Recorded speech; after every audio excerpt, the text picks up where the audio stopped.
गोरे गोरे गौरा मैया सांवर शिव गुरु हो।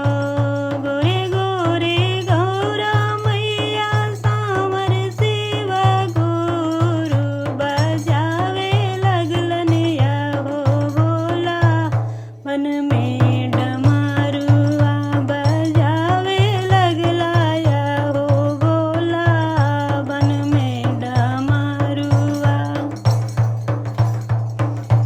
डमरू आवाज सुने गंगा जी मोहित भेलन।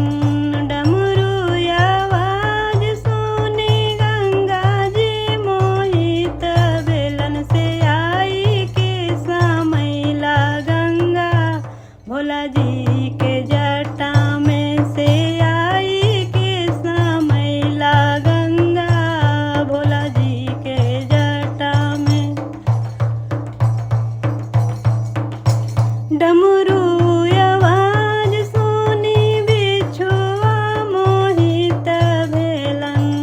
डमरू आवाज सुनी बिछुआ मोहित भेलन। से आई के समैला बिछु भोला जी के कान में। से आई के समैला बिछु भोला जी के कान में।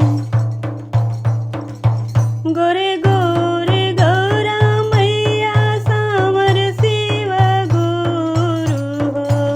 गोरे गोरे गौरा मैया सांवर शिव गुरु बजावे लगला या हो भोला बन में डमरू बजावे लगला या हो भोला बन में डमरुआ। डमरू आवाज सुनी नागवा मोहित भेलन। डमरू आवाज सुन नागवा मोहित भेलन। से आई के समैला नाग भोला जी के गला में। से आई के समैला नाग भोला जी के गला में। डमरू आवाज सुनी चंदवा मोहित भेलन।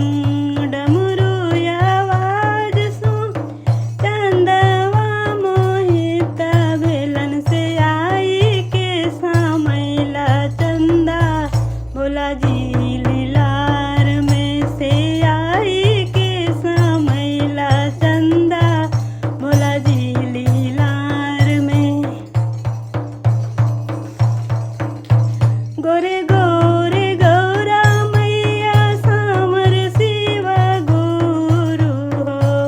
गोरे गोरे गौरा मैया सांवर शिव गुरु बजावे लगला या हो भोला बन में डमरुआ बजावे लगला या हो भोला बन में डमरुआ।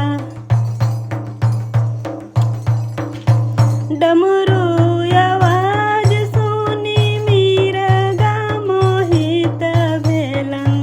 डमरू आवाज सुन मीरगा मोहित भेलन। से आई के समैला मिर्गा भोला जी के कमर में। से आई के समैला मिर्गा भोला जी के कमर में।